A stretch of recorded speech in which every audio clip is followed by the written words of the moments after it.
Hi, good morning, everyone. Welcome to the webcast. I'm Kristen Lambert, and I'm joined with Sheila Miller here today to talk about the updates to the KRS program.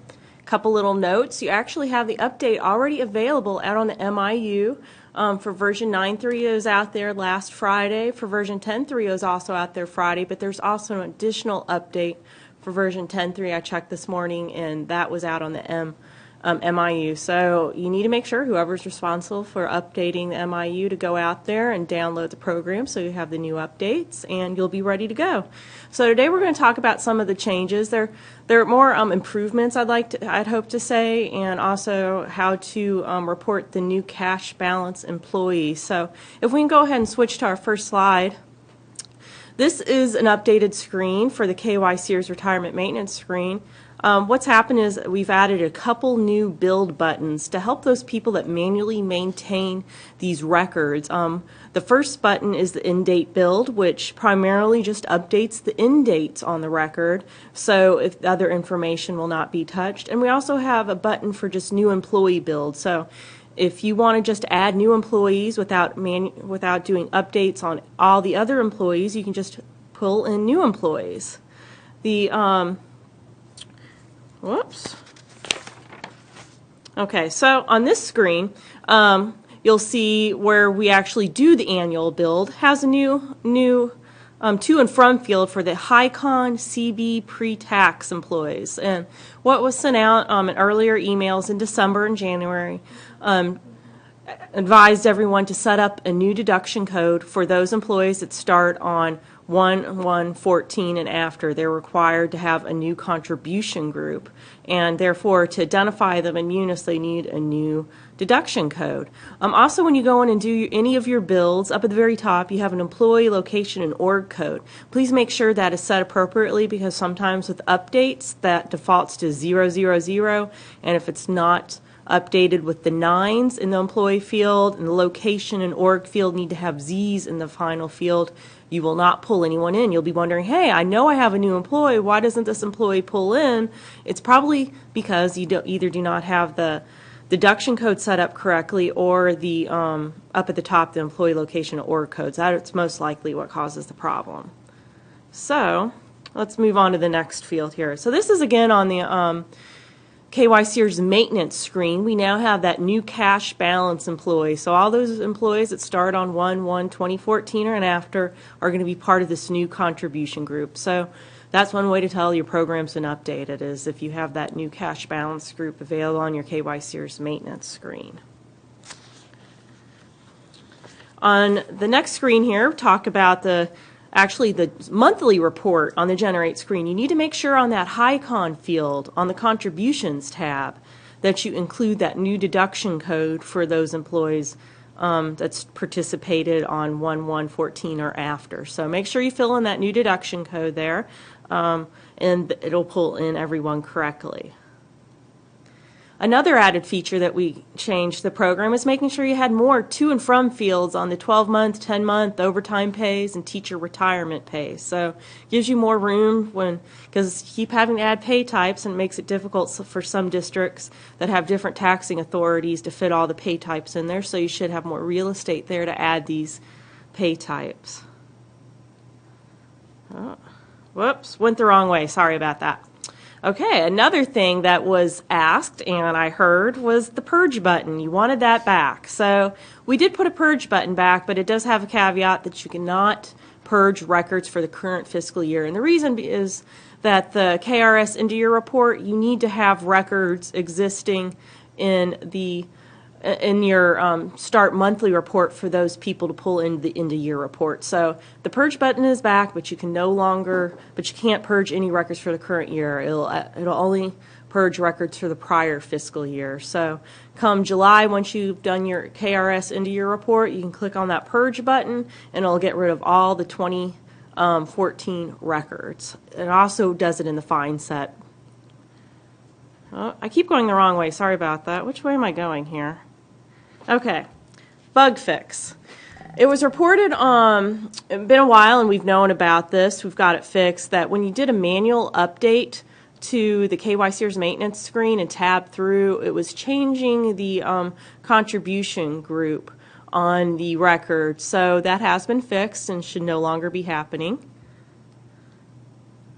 Also, another little fix was in period records. In the past, if you wanted to manually add a record and post it to the prior month, it would not let you actually put in, say, so this is January 2014. If I wanted to put in a record for the post, it should have posted to December 2013. It would not allow me to enter it as you see on the screen. I'd have to put in report month of January and also the posting month of January. Hit save, then go back and hit the update button and change the posting month and year back to 12. Well, now it allows you to manually enter those. So you could enter just as seen. No finagling the record.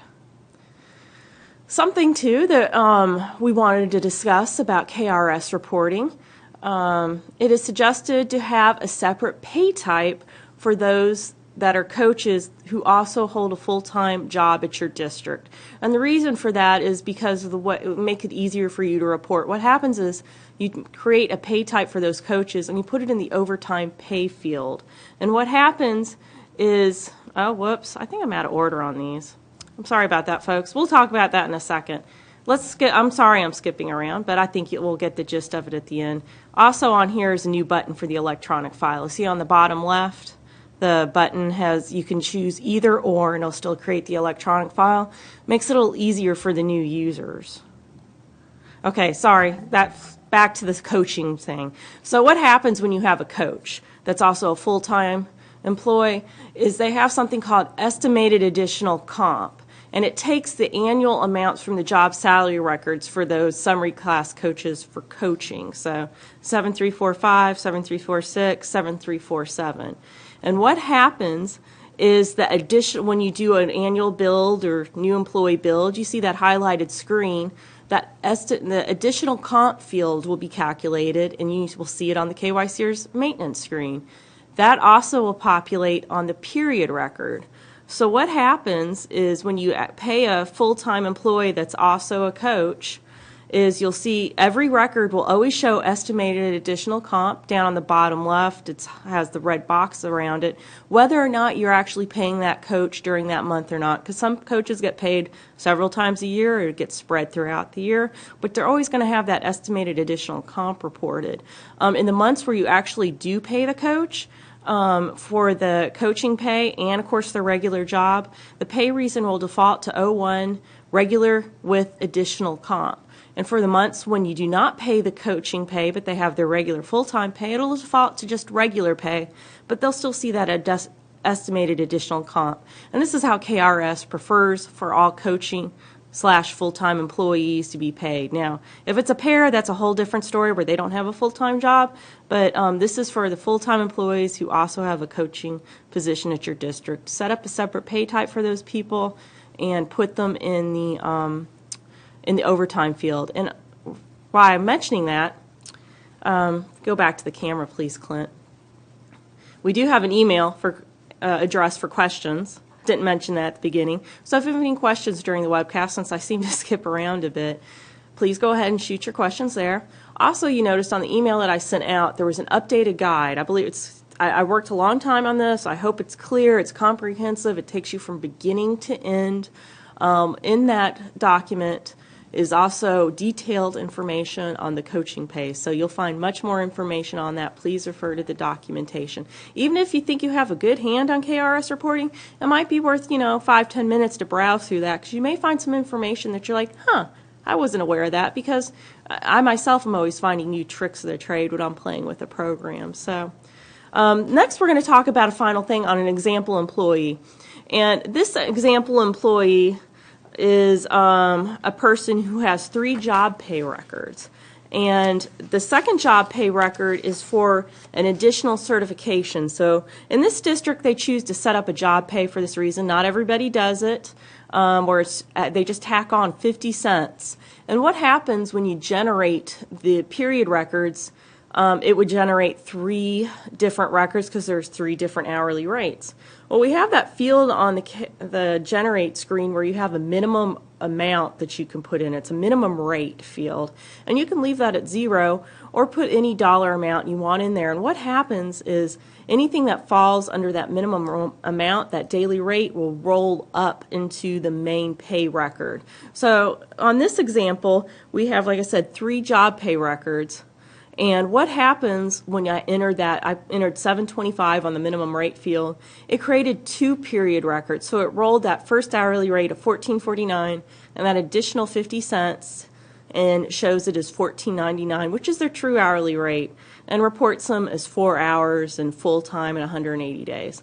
Well, this person also has another position at the district where they only work 2 hours a day, say as a janitor. I'm not sure what that job class is, but they earn $8.50 an hour and 2 hours a day. So their second job pay record also reflects that. But what happens in the background is KRS requires any employee that has less than 4 hours for a job to be reported as part-time.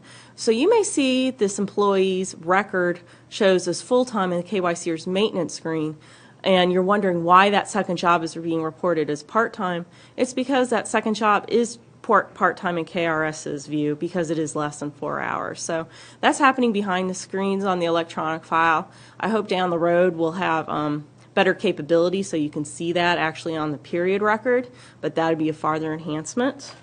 I think I pretty much covered everything. Let me see if I missed something. Do we have any questions, Sheila? We have a couple. Do we need to add a deduction code for those employees who started in January? Yes, you do. That's a good question. We sent out a couple emails about that. I suggested 7017 if you haven't set that up, and that's for the 1% for their health insurance contribution. And by putting here, let me scroll back to a screen that you can see. So if you all can show the screen here. That contribution is going to be listed on the annual build and also in the monthly report where you include it so the system knows how to designate these employees. So yes, you do need a new pay type. Now if you missed those emails and didn't get something set up, no worries. You can always manually change their record to show them as a cash balance person for the January report, but just make sure going forward you do have new contribution deduction code set up. Okay. When can we generate our January report? Well, that's a good question. As soon as you have the update out there. So, like I said, the updates are available on MIU now, so please go out and update it. The update was available on Friday for version 9.3 districts, so you may actually already have it in your system. Also, version 10.3 districts, the one update was available on Friday, and there was an additional update that was either released last night or this morning that will need to be installed. And at that point, you can go on your normal business of creating and submitting your report. And anytime you have questions during the, if you're submitting your report, have questions on the new process, there's that email address. You can always send an email to that and we'll respond to you. Okay. We do not have any other questions at this time. So. Okay. Well, I always tend to talk quickly on these things. There are not a lot of big changes this program, but just make sure you have your new contribution group set up. That you have the updates installed, and hopefully these other minor fixes, especially the new employee build, will work for you. One of the fixes of the program too, it was pulling in some inactive employees that were never reported. I was able to have that fixed, so those will no longer pull in. So I hope that you find the annual, monthly, new employee build, all those to work better for you. So again, anytime afterwards, if you have questions on KRS reporting and Munis, how to make it work, take a look at that guide, shoot us an email at that KDE Start Support Desk email. We'll be happy to help. Thanks for tuning in.